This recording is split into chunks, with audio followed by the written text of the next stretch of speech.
Hello बच्चों, आज का जो हमारा टॉपिक है उसका नेम है फोर्स। ठीक है, तो फर्स्ट ऑफ ऑल हम लोग देखेंगे कि फोर्स क्या होता है। ठीक, और अगर किसी बॉडी के ऊपर हम फोर्स लगाते हैं तो उसके बाद उस बॉडी में कैसे चेंजेस आते हैं। फर्स्ट ऑफ ऑल हम देखने वाले हैं क्या कि फोर्स क्या होता है। अब देखते हैं फोर्स क्या होता है। It is basically any type of pull और पुश। ठीक है, अब पुल का मतलब क्या होता है। पुल का मतलब ये हो गया कि किसी भी बॉडी को जब हम अपनी तरफ पकड़ के खींचते हैं तो वो हो गया हमारा क्या, पुल।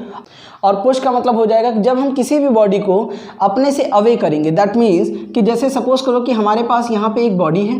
ठीक है, हम यहाँ पे खड़े हैं। अब हमने क्या किया, इस बॉडी को पकड़ करके अपनी तरफ खींच रहे हैं, तो इसको बोला जाएगा क्या, दिस इज कॉल्ड पुल। और यहीं पर अगर हमारे पास कोई बॉडी रखी हुई है, हम यहाँ पर हैं और हमने इधर की तरफ फोर्स लगाया और बॉडी इस डायरेक्शन में बढ़ना शुरू कर रही है।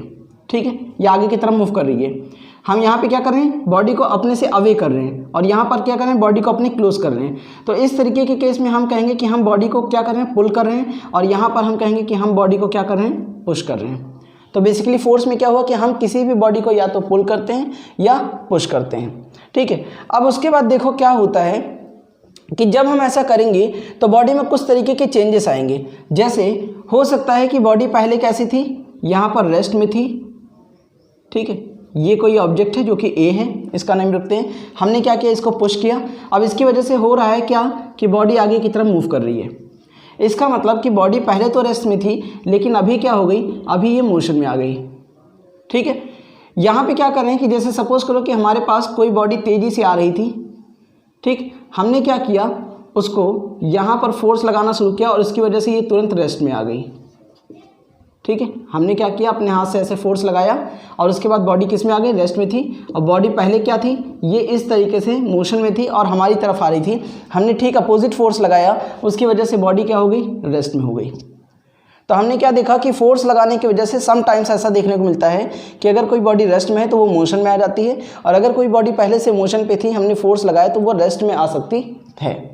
ठीक है, उसके बाद क्या होगा कि जैसे मान लो कि हमारे पास कोई भी जो है यहाँ पे ग्लास का एक मटेरियल रखा हुआ है। ये कोई ग्लास की शीट थी। ठीक है, हमने किसी हैमर वगैरह से उठा करके इसके ऊपर क्या लगाया, एक फोर्स लगाया।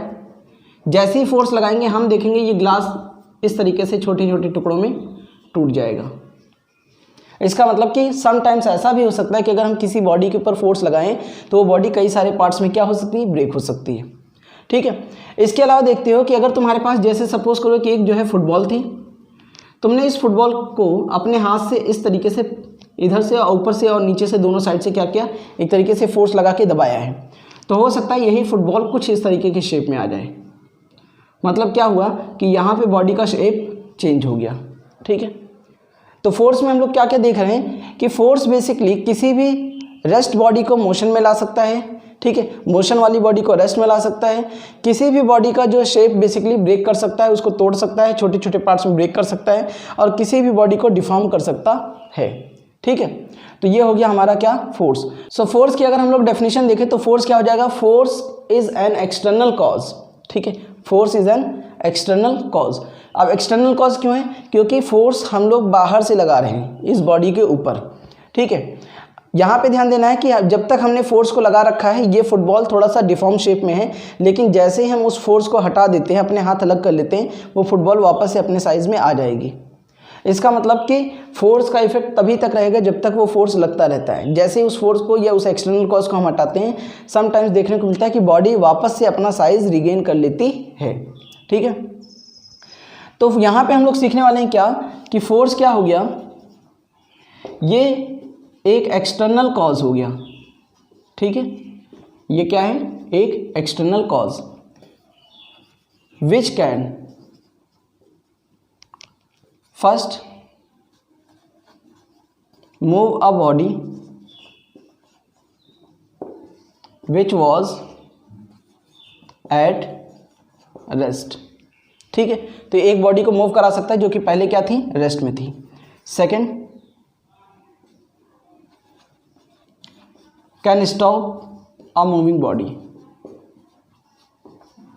जब हम किसी भी बॉडी के ऊपर फोर्स लगाएंगे तो हो सकता है कि कोई बॉडी मूव कर रही हो तो वो रुक जाए। अच्छा, यहाँ पे ध्यान रखना है कि कोई भी बॉडी अगर मोशन में है, ठीक है, और हम सोच रहे हैं कि हम उसको फोर्स लगा के रोकना चाह रहे हैं, तो उस बॉडी को रोकने लायक हमें फोर्स लगाना पड़ेगा। ठीक है, ये नहीं कि पता चले कि उधर से सामने से ट्रक आ रही है और तुम इधर से हल्के से हाथ रख के जो है खड़े हो जाओ तो तुम सोचो कि ट्रक रुक गई। ठीक है, तो ऐसा करने पे क्या हो जाएगा कि ट्रक तुम्हारे ऊपर से चढ़ के निकल जाएगी। ठीक है, तो यहाँ पे ध्यान रखना कि मूविंग ऑब्जेक्ट को अगर हमें रोकना है तो उस हिसाब से हमें हायर मैग्नीट्यूड का फोर्स लगाना पड़ेगा। उसके बाद जो हमारा थर्ड पॉइंट है वो ये हो सकता है कि इट कैन चेंज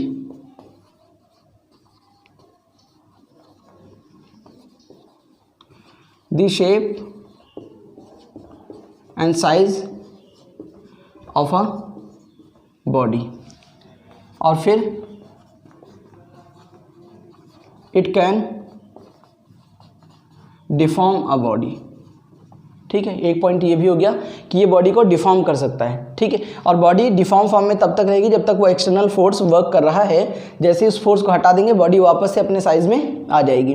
ठीक है, अब देखना क्या है कि फोर्स की एसआई यूनिट क्या होती है।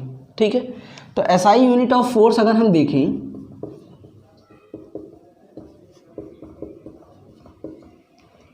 तो फोर्स इज इक्वल टू, छोटी क्लासों में हम लोगों ने पढ़ा है एम ए।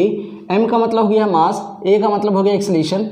मास की यूनिट होती है केजी, एक्सेलेरेशन का होता है मीटर पर सेकेंड स्क्वायर।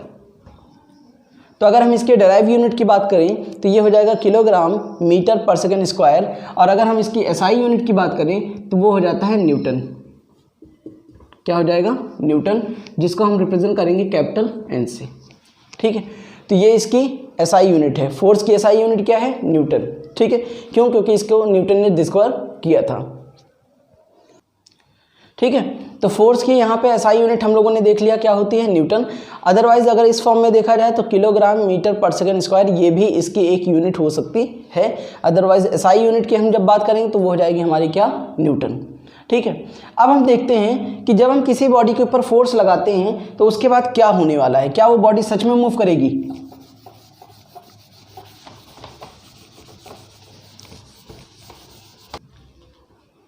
सो बच्चों, अब देखो क्या हो रहा है कि जैसे सपोज करो कि हमारे पास एक बॉडी है इस तरीके से, ये एकदम फिक्स्ड है। ठीक है, एट ईच पॉइंट पे जो है, मतलब जैसे सपोज करो तुम्हारे पास ये जो है दीवार यहाँ पे है, ये एकदम फिक्स है। अब क्या होगा कि इसके ऊपर अगर हम फोर्स लगाएंगे, ठीक है, इसके ऊपर अगर हम फोर्स लगाएंगे तो दो केसेस हो सकते हैं। हो सकता है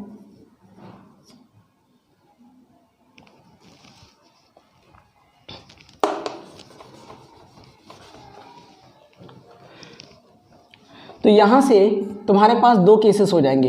हो सकता है कि ये बॉडी मूव कर जाए, हो सकता है ये बॉडी मूव ना करे। अब बात ये आएगी कि दीवार पे हम लोग फोर्स लगाते हैं तो बॉडी मूव नहीं करती है। ठीक है, तो दीवार क्या है? फिक्स है। हमने फोर्स लगाया और दीवार मूव नहीं कर रही। क्यों? क्योंकि इस दीवार को खिसकाने लायक या इसको जो है पुश करके यहाँ से धक्का मार के गिराने लायक फोर्स अभी हमने नहीं लगाया है। इसका मतलब कि सम केसेस में ये भी हो सकता है कि वहाँ पे फोर्स के हायर मैग्नीट्यूड की ज़रूरत हो, मतलब हमें ज़्यादा फोर्स लगाना है और हम लोग कम फोर्स लगा रहे हैं, इस वजह से ये बॉडी मूव नहीं कर रही है। ठीक है, और हो सकता है कि वो बॉडी मूव कर जाए। कब करेगी? बॉडी फिक्स है। ठीक है, हम उसको मूव करने लायक एक हायर मैग्नीट्यूड का अगर फोर्स लगा दे, जैसे ये दीवार है हमारे पास, अब अगर इसको हाथ से धक्का मारेंगे तो ये कभी ज़िंदगी में नहीं खिसकेगी, लेकिन अगर इसी को क्रेन या जेसीबी वगैरह ला करके एक जो है पुश करते हैं, तुरंत ये दीवार गिर जाएगी। इसका मतलब क्या हुआ कि कोई भी बॉडी अगर फिक्स है तो उसको मूव करने के लिए हमें उसी तरीके के हायर मैग्नीट्यूड के फोर्स की ज़रूरत पड़ती है। ज़रूरी नहीं कि बॉडी फिक्स है तो हम हल्का सा हाथ लगा दे बॉडी खिसक जाएगी। ठीक है, तो अगर कोई भी बॉडी फिक्स है, अपनी जगह पे एकदम रिजिड रखी हुई है, ठीक है, तो उसके ऊपर जब भी हम फोर्स लगाएंगे तो मे भी उसमें मोशन आए और मे भी ना आए। ज़रूरी नहीं कि जो है वो मूव ना ही करें। ठीक है, देन उसके बाद क्या होता है, अब यहाँ पे एक चीज़ आ रहा है क्या कि ये बॉडी है, ये ए थी, ये बी थी। ठीक है, इसका केस क्या है कि ये बॉडी फ्री टू मूव है। क्या है? फ्री टू मूव, मतलब इसको हमने कहीं पर भी फिक्स करके नहीं रखा है। जैसे ये मार्कर इस बोर्ड के ऊपर रखा हुआ है, अब इसको हमने कहीं पे जो है कील वगैरह से जो है फिक्स करके नहीं रखा है। अब क्या करेंगे, इसके ऊपर जो फोर्स लगाएंगे तो ये आगे की तरफ खिसक जाएगा। ठीक है, ये मार्कर इधर है, हम ऊपर की तरफ फोर्स लगा रहे हैं तो ये मार्कर ऊपर जा रहा है। ये मार्कर यहाँ पे हम नीचे की तरफ फोर्स लगा रहे हैं तो ऐसे जा रहा है। तो बेसिकली क्या होगा कि अगर एक बॉडी फ्री टू मूव है तो जैसे ही हम उसके ऊपर फोर्स लगाते हैं यहाँ पर ये बॉडी सीधे रास्ते पे ट्रैवल करते हुए चली जाएगी। क्या होगा? Moves on a straight path. ठीक है, ये बॉडी एक सीधे रास्ते पे ट्रैवल करती हुई चली जाएगी। ठीक है, जैसे तुम्हारे पास सपोज करो एक फुटबॉल रखी है, तुम इस पर बहुत तेज़ से किक ना मार करके हल्का सा पैर से ऐसे मार दो तो ये फुटबॉल रोल करते हुए आगे की तरफ इस तरीके से चली जाएगी। ठीक है, समझ में आ रहा है? तो फोर्स जब भी लगाएंगे किसके ऊपर? किसी भी ऐसी बॉडी के ऊपर जो एकदम फ्री है, कहीं भी मूव कर सकती है। ठीक है, तो वो बॉडी जैसे ही हम फोर्स लगाएंगे तो फोर्स की डायरेक्शन में आगे की तरफ मूव करती हुई चली जाएगी और हम कहेंगे body moves on a straight path. और इस तरीके के मोशन को हम कहेंगे ट्रांसलेशनल मोशन।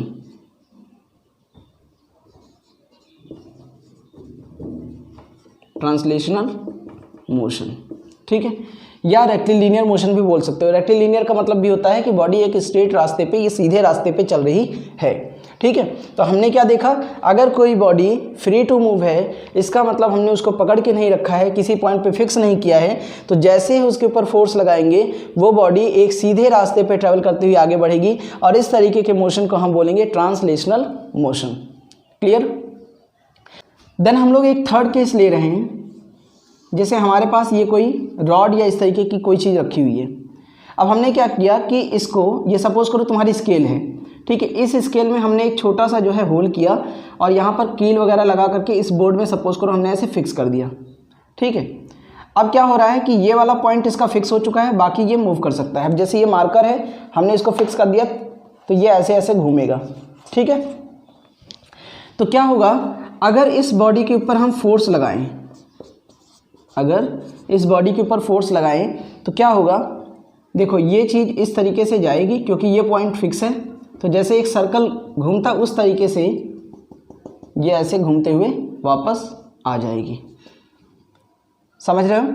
इसका मतलब क्या हो रखा है कि इस बॉडी को हमने, body is fixed at a given point.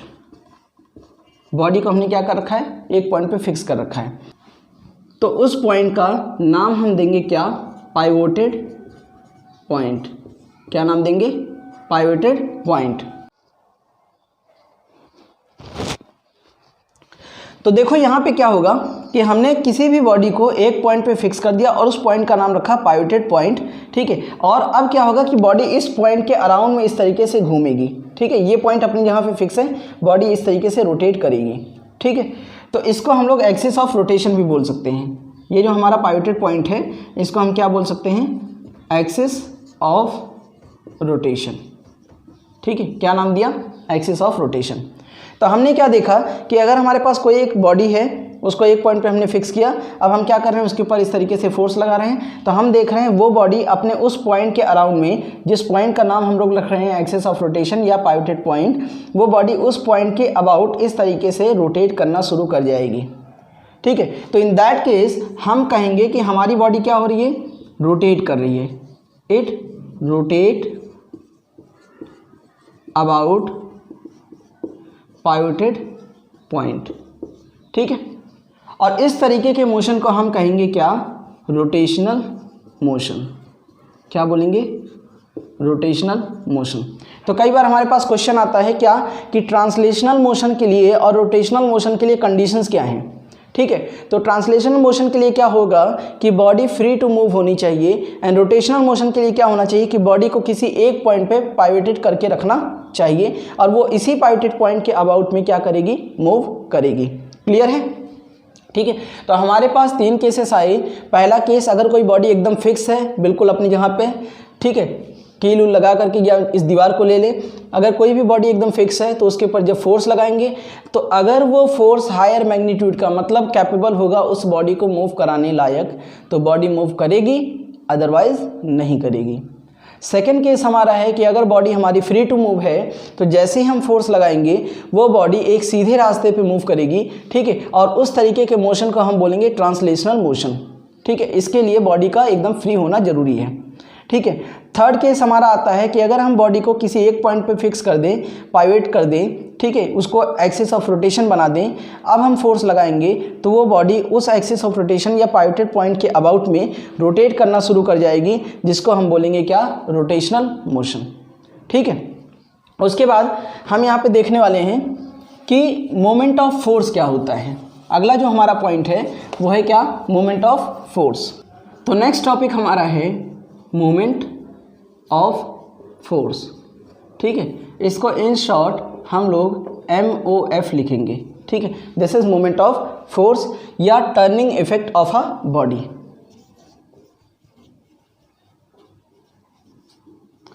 Turning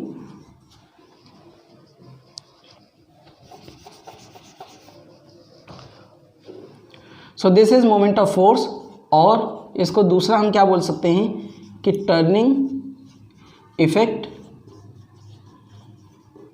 of a force. ठीक है, कि जब हम किसी बॉडी के ऊपर फोर्स लगा रहे हैं तो वो कैसे टर्न कर रही है, टर्न करने का मतलब रोटेट हो रही है। तो रोटेट होने की कंडीशन हम लोगों ने पहले ही सीख लिया कि उस बॉडी को एक जगह पे पाइवोट करना पड़ेगा। अब सपोज करते हैं कि हमारे पास क्या है, इस तरीके की कोई जो है एक इरेगुलर शेप में कोई बॉडी है। ठीक है, ये हमारे पास कोई बॉडी है जिसका नाम हम लोग ए रख देते हैं। सपोज करो हमने इसको यहाँ पर एक होल किया और सपोज हमने बोर्ड में ही ऐसे कील लगा के इसको फिक्स कर दिया है। क्लियर, ये पॉइंट हो गया क्या, ओ। अब क्या हो रहा है, इस बॉडी के ऊपर हम इस तरीके से एक फोर्स लगा रहे हैं, ये हमारा क्या हो रहा है, फोर्स। ठीक है, तो जब हमने ये फोर्स लगाया तो बेसिकली टच तो हम यहीं पे करेंगे, तो ये हमारे इस तरीके से देखा जाए तो फोर्स की ये डायरेक्शन हो गई। तो हम बोल सकते हैं कि इस लाइन में हमारा फोर्स एक्ट कर रहा है, तो इसको हम लोग बोल दे रहे हैं क्या, line of action of force. ये हमारा हो गया line of action of force.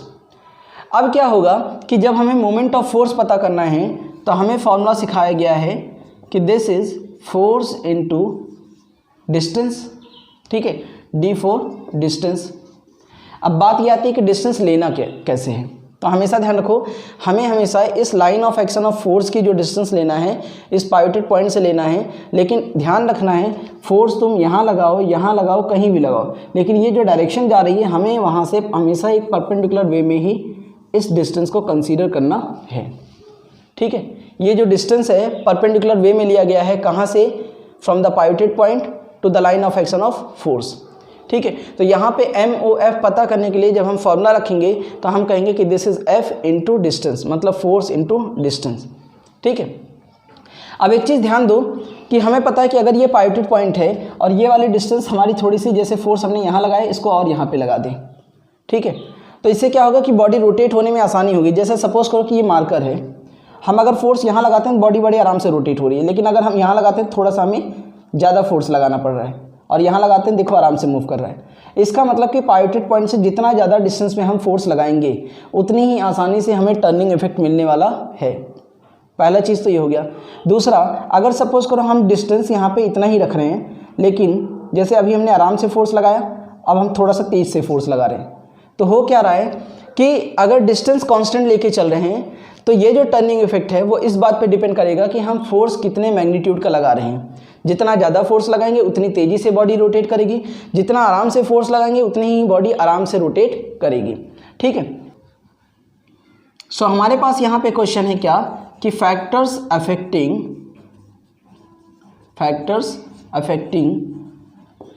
The moment of force. Moment of force को अफेक्ट करने वाले फैक्टर क्या हैं। तो फर्स्ट देखो क्या है, हमने पढ़ा कि जितना ज़्यादा फोर्स लगाएंगे उतना ही ज़्यादा टर्निंग इफेक्ट मिलेगा या मोमेंट ऑफ फोर्स मिलेगा।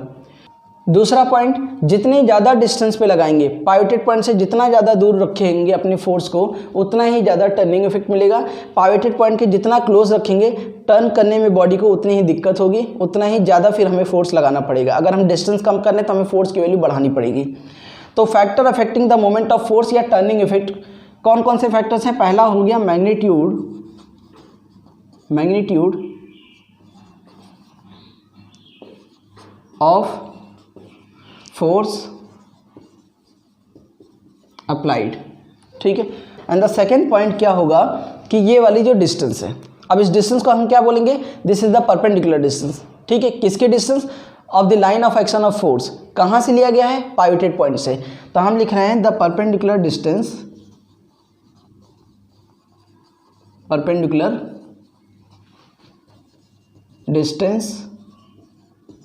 Of line of action of force, ठीक है, the perpendicular distance of line of action of force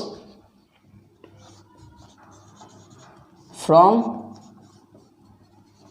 pivoted point, ठीक है, पाइवोटेड पॉइंट या एक्सिस ऑफ रोटेशन भी लिख देते हो तो ठीक है, एक्सिस ऑफ रोटेशन, ठीक है। तो ये हो गया कि टर्निंग को या मोमेंट ऑफ फोर्स को ऐसे कौन कौन से फैक्टर्स अफेक्ट करते हैं, ठीक है। तो पहला हो गया magnitude of force applied, second हो गया the perpendicular distance of the line of action of force. इन चीज़ों को याद कैसे करना है? देखो एम और एफ को कैलकुलेट करने के लिए दो चीज़ें यूटिलाइज हो रही, that is F which is force and distance, ठीक है। तो ऑब्वियसली इसकी जो वैल्यू है इन्हीं दो चीज़ों के ऊपर डिपेंड करने वाली है, बस उसी को हमें यहाँ पे उठा के लिखना है। एफ का मतलब हो गया magnitude of the force applied, इस डिस्टेंस का हम क्या बोलेंगे? डिस्टेंस ऑफ या the perpendicular distance of the line of action of force, ठीक है, the perpendicular distance of the line of action of force from the pivoted point या axis of rotation, ठीक है, the perpendicular distance of the line of action of force from the pivoted point, ये तुम्हारा second factor हो जाएगा। Clear? तो turning effect को affect करने वाले ये दो फैक्टर्स हमारे पास हैं। क्लियर? अब यहाँ पे बुक में ये बाकायदा लिखा हुआ है हेडिंग के साथ, इसको मार्क कर लेना, यहाँ से क्वेश्चन तुम्हारा आता है, ठीक है। हमारे पास जो अगली डेफिनेशन है वो है what is moment of force, ठीक है। तो हमसे क्वेश्चन पूछा गया है क्या कि what is moment of force, moment of force क्या है, ठीक है। ये हमारे पास एक क्वेश्चन है क्या कि मोमेंट ऑफ फोर्स क्या है। तो ध्यान रखना, अगर हमारे पास ये दोनों फैक्टर हमें पता है, ठीक है, हमें ये पता है कि factors affecting the M O F, तो हमें इसी दोनों फैक्टर को बस लिखना है और इनके आगे एक वर्ड लगाना है क्या कि द प्रोडक्ट, ठीक है। बस समझ लो सेम टू सेम सब कुछ वही है, इसको हम थोड़ा सा हटाते हैं, हम इसके आगे लगाते हैं क्या? The product of magnitude of force applied and the perpendicular distance of the line of action of force from the pivoted point is called moment of force। इसको क्या बोलेंगे? moment of force।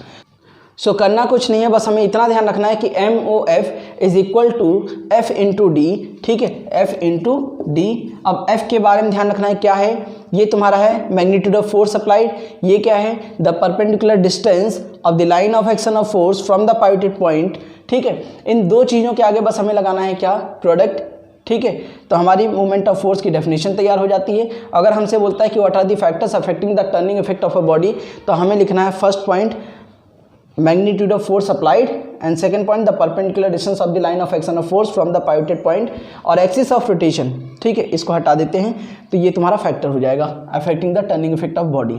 और इनके आगे द प्रोडक्ट ऑफ लगा दो, इधर and लगा दो, is called moment of force. तो मोमेंट ऑफ फोर्स की क्या बन जाती है तुम्हारे पास? डेफिनेशन।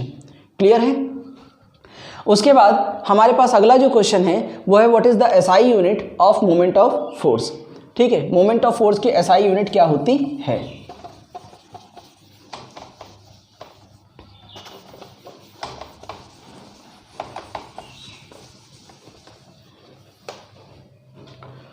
सो देखो, मोमेंट ऑफ फोर्स को हमने कैलकुलेट किया F into perpendicular distance. Force की यूनिट होती है क्या? न्यूटन। और डिस्टेंस की यूनिट क्या होती है? मीटर। तो MOF की जो SI यूनिट निकल के आई वो क्या हो गई? न्यूटन, N फॉर न्यूटन और मीटर, ये हो गई इसकी SI यूनिट, ठीक है। अब यहाँ पे समटाइम्स एक रिलेशनशिप पूछा जाता है, ठीक है, कि ये तो फिलहाल देखो ये MKS सिस्टम के हिसाब से है, क्लास 9th में सीखा होगा, ठीक है, MKS या इंटरनेशनल सिस्टम के हिसाब से। अब CGS सिस्टम के हिसाब से और MKS सिस्टम के हिसाब से मोमेंट ऑफ फोर्स की जो SI यूनिट है उनमें क्या रिलेशन होगा? तो CGS सिस्टम में डिस्टेंस को हम लोग जो है सेंटीमीटर से डिनोट करते हैं, वेट को या मास को हम लोग ग्राम से मेज़र करते हैं, टाइम को हम लोग सेकंड से करते हैं। तो यहाँ पे हमारे पास जो रिलेशनशिप है 1 newton metre is equal to 10⁷ dyne centimetre. ये एक रिलेशनशिप है जो कि 2 नंबर में पूछा जाता है। ठीक है, तो इसको ध्यान रखना है। ठीक है, मोमेंट ऑफ फोर्स की जो एसआई यूनिट है उसका रिलेशनशिप सीडीएस सिस्टम के हिसाब से क्या होगा, तो 1 newton metre is equal to 10⁷ dyne centimetre. यहाँ तक समझ में आ गया। अब हम लोग आगे बढ़ते हैं। ठीक है, और देखते हैं कि अगर हम लोग फोर्स लगा रहे हैं और बॉडी रोटेट कर रही है, ठीक है, तो उसकी रोटेशन की डायरेक्शन क्या क्या हो सकती है। ठीक है, अब हम लोग आगे चल के ये देखने वाले हैं।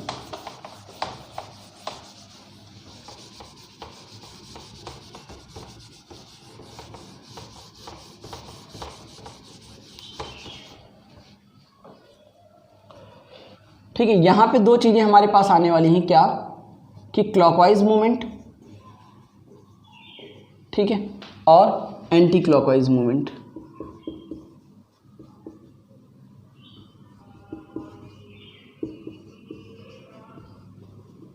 अब देखो जनरली तुम्हारे पास क्या होती है, एक घड़ी होती है जिसमें इधर 12, 6, 3 और 9 लिखा होता है, और घड़ी की जो सुइयाँ होती हैं वो बेसिकली इस वे में चल रही होती हैं। ठीक है, तो इसको हम लोग बोलते हैं कि दिस इज क्लॉकवाइज डायरेक्शन। ये कौन सी डायरेक्शन होती है, क्लॉकवाइज डायरेक्शन। और अगर कोई भी मोशन इसके अपोजिट हो रहा होगा तो हम उसको बोलेंगे क्या, एंटी क्लॉकवाइज डायरेक्शन। ठीक है, क्या बोलेंगे, एंटी क्लॉकवाइज डायरेक्शन। तो एंटी क्लॉकवाइज डायरेक्शन में बेसिकली क्या होगा कि कोई भी चीज़ इस वे में मूव करेगी, ऐसे। ठीक है, अगर बॉडी इस तरीके से रोटेट कर रही है तो हम उसको बोलेंगे एंटी क्लॉकवाइज मोशन। ठीक है, और बॉडी अगर ऐसे चल रही है, जैसे यहाँ पे हम लोग दोबारा से बना के देखते हैं। ठीक है, 12, 6, 3, 9, यहाँ से ये इस तरीके से मोशन हो रहा है, तो इसको हम लोग बोलेंगे कि ये चीज़ घड़ी की डायरेक्शन में मोशन करे, दैट मीन्स क्लॉकवाइज मोशन। ठीक है, अब हम लोग यहाँ पे देखने वाले हैं क्या, कि जैसे सपोज करो कि तुम्हारे पास इस तरीके से कोई बॉडी है। ठीक है, हमने इसको क्या कर लिया, पाइवट कर लिया। अब क्या हो रहा है कि हम इस बॉडी के ऊपर इस डायरेक्शन से फोर्स लगा रहे हैं, ये हमारा क्या हो गया, फोर्स। तो जब हम फोर्स लगाएंगे तो हम क्या देखेंगे कि ये बॉडी इस तरीके से जाएगी, ये तो फिक्स हो रखा है, और ऐसे घूमते हुए ये वापस आ जाएगी। तो हम क्या देख रहे हैं कि ये चीज़ पहले इधर जा रही है, ऐसे, इस तरीके से, और ऐसे। तो इसको कौन सा मोशन बोलेंगे, दिस इज क्लॉकवाइज मूवमेंट या क्लॉकवाइज मोशन। ठीक है, इसको क्या बोलेंगे, क्लॉकवाइज मोशन। यहीं पर अगर देखो हमारे पास ये बॉडी है, हमने क्या किया, फोर्स इधर से लगाया। देखो पहले फोर्स इधर लग रहा था, अभी फोर्स क्या है, इस डायरेक्शन से लग रहा है। तो ये चीज़ इस तरीके से मूव करते हुए जाएगी और वापस आ जाएगी। तो अगर इस डायरेक्शन को कंसीडर करो तो ये इस वे में चल रही है, that is anti clockwise motion.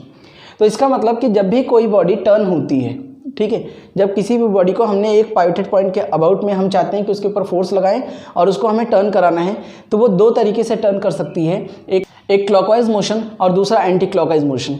ठीक है, ये 2 तरीके से बॉडी हमेशा टर्न हो सकती है। उसके बाद देखो यहाँ पे क्या हो रखा है कि हमने फोर्स इधर लगाया है। अगर क्या होगा, हम फोर्स यहाँ पे लगा दें तो भी ये ऐसे टर्न करेगी। बस इस बार क्या होगा कि हमें फोर्स का मैग्नीट्यूड थोड़ा ज़्यादा रखना पड़ेगा, क्योंकि हमने सीखा है पाइवटेड पॉइंट से जितना ज़्यादा दूर रहेंगे उतनी बॉडी कम फोर्स लगा करके भी अच्छे से मूव हो जाएगी। अगर ये फोर्स हम इधर लगा दें तो भी ये हमेशा क्लॉकवाइज मोशन देगी, अगर ये फोर्स हम लोग इधर लगा दें तो भी ये क्लॉकवाइज मोशन देगी। लेकिन एक दूसरा केस हम लोग देख रहे हैं क्या, कि जैसे ये है हमारे पास, इसका पाइवटेड पॉइंट हमने सेंटर में रखा है। अब क्या हो रहा है देखना, अगर हम फोर्स इधर लगाते हैं तो ये वाला चीज़ इधर जाएगा और ये वाला इधर आएगा। अब ये कैसे चल रहा है, देखो ये चल रहा है क्लॉकवाइज मोशन। ठीक है, कैसे चल रहा है, क्लॉकवाइज मोशन। अगर हम फोर्स यहाँ लगाते हैं तो भी ये इसी तरीके से मूव करेगा। लेकिन क्या होगा कि अगर हम ये फोर्स सीधा सीधा सेंटर के ऊपर ही लगा दें इस वे में, अब इसमें नो मोशन होगा, ये मूव नहीं करेगी। ठीक है, ये मूव नहीं करेगी। ठीक है, ये ध्यान रखना है। उसके बाद अगर हम इस पाइवटेड पॉइंट से थोड़ा सा ऊपर चले जाते हैं, अब क्या होगा, ये वाला हिस्सा इधर आएगा और ये वाला इधर जा रहा है। मोशन की डायरेक्शन देखो तुम्हारे पास क्या हो गया, चेंज हो गया। पहले ये क्लॉकवाइज मोशन कर रहा था, अभी ये एंटी क्लॉकवाइज मोशन कर रहा है। ठीक है, जबकि फोर्स की डायरेक्शन देखो हमारा हमेशा इसी डायरेक्शन में थी। अभी ऐसे लगाएंगे तो भी इसकी वजह से भी, तो इन दोनों की वजह से देखो एंटी क्लॉकवाइज मोशन चल रहा है और इनकी वजह से क्या चल रहा है, क्लॉकवाइज मोशन चल रहा है। और इसकी वजह से ये जो सेंटर में लगा था यहाँ पर, इसकी वजह से नो मोशन हो रहा है। समझे? देखो फोर्स की डायरेक्शन हमेशा सेम टू सेम है। इसका मतलब क्या समझे? इसका मतलब ये है कि जो क्लॉकवाइज या एंटी क्लॉकवाइज मोशन है वो सिर्फ और सिर्फ फोर्स की डायरेक्शन पे डिपेंड नहीं करते। देखो यहाँ पे क्या हो रखा था, हमने फोर्स इधर लगाया था, यहाँ पे क्या रखा है, इधर फोर्स लगा रहे हैं। ठीक है, तो मोशन की डायरेक्शन चेंज हो रही है।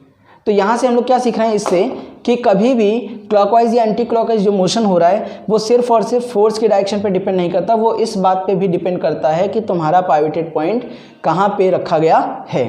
ठीक है, तो ये हमेशा ध्यान रखना है।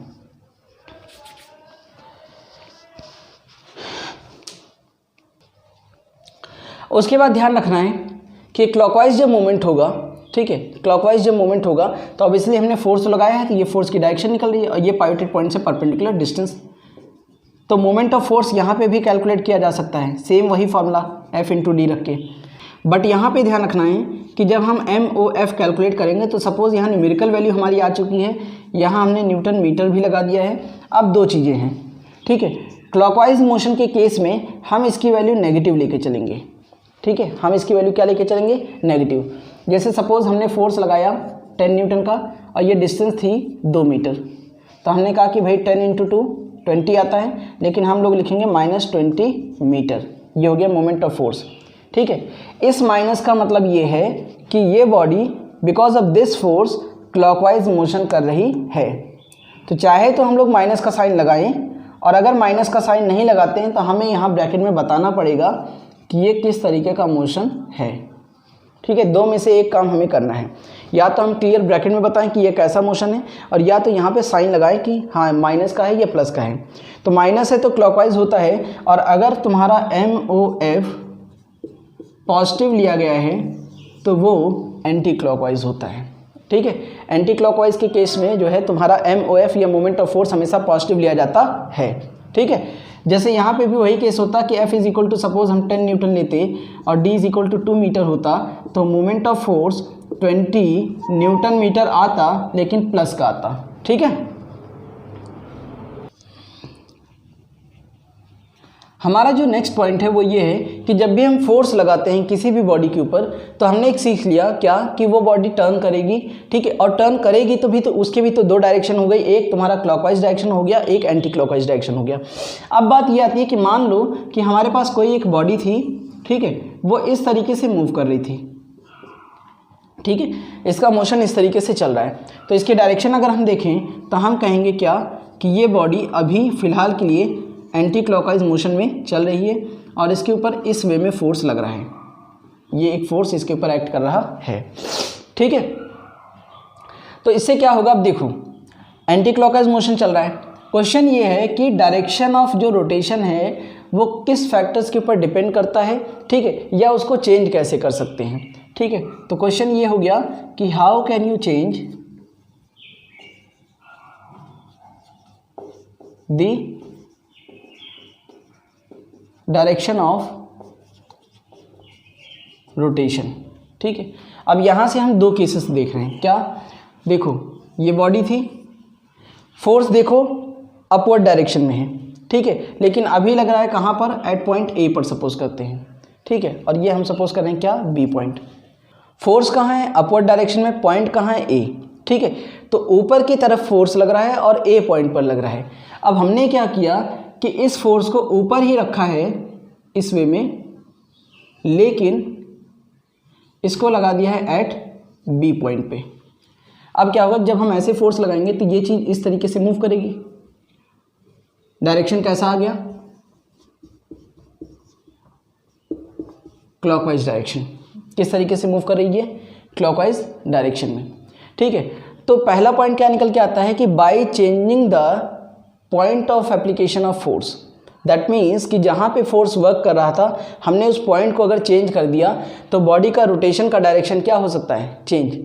पहले ये वर्क कर रहा था कैसे, एंटी क्लॉकवाइज मोशन में, अभी ये कैसे घूम रहा है, क्लॉकवाइज डायरेक्शन में। दूसरा पॉइंट ये देखो, ठीक है, ये वैसे ही फिर से ए पॉइंट और ये बी पॉइंट। लेकिन इस बार क्या किया है हम लोगों ने, तभी देखो फोर्स हमारा ऊपर की तरफ जा रहा था, इस बार हमने इसके ऊपर फोर्स डाउनवर्ड डायरेक्शन में लगाया। ठीक है, कैसे लगाया है? डाउनवर्ड डायरेक्शन में।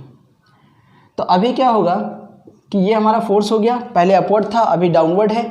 अब ये किस तरीके से मूव करेगा? अब ये मूव करेगा इस वे में। ठीक है, इसका मतलब कैसे हो गया? क्लॉकवाइज। कैसे मूव कर रहा है अब ये? क्लॉकवाइज। क्या समझे? अगर हमें डायरेक्शन चेंज करनी हो रोटेशन की तो दो तरीके हैं हमारे पास, या तो हम जहाँ पे फोर्स वर्क कर रहा था उस पॉइंट को ही चेंज कर दें, ठीक है, और दूसरा हम फोर्स की डायरेक्शन को चेंज कर दें। ठीक है, हम क्या कर दें? फोर्स की डायरेक्शन को चेंज कर दें। तो इन दो तरीक़ों से हम लोग डायरेक्शन ऑफ रोटेशन चेंज कर सकते हैं। तो ये जैसे ही क्वेश्चन आएगा तो मैं क्लियर टू क्लियर 2 पॉइंट लिखने हैं जो कि बुक में तुम्हारे लिखे गए हैं, पॉइंट 1 पॉइंट 2 करके। ठीक है, तो पहला पॉइंट तुम्हारा हो जाएगा क्या? By changing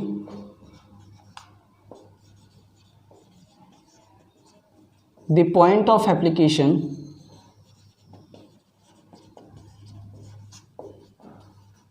of force, and second point हो जाएगा तुम्हारा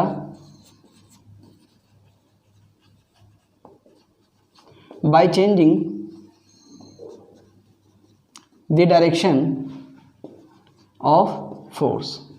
ठीक है, तो इन दो तरीके से हम लोग रोटेशन ऑफ डायरेक्शन चेंज कर सकते हैं। ठीक है, sorry, direction of rotation change कर सकते हैं। ठीक है, पहला by changing the point of application of force and second by changing the direction of force. ठीक है, तो इस वीडियो में फिलहाल के लिए इतना ही, बाकी का हम लोग इसके ऊपर कुछ बेस्ड एग्जांपल्स हैं उनको नेक्स्ट वीडियो में स्टडी करने वाले हैं। ओके।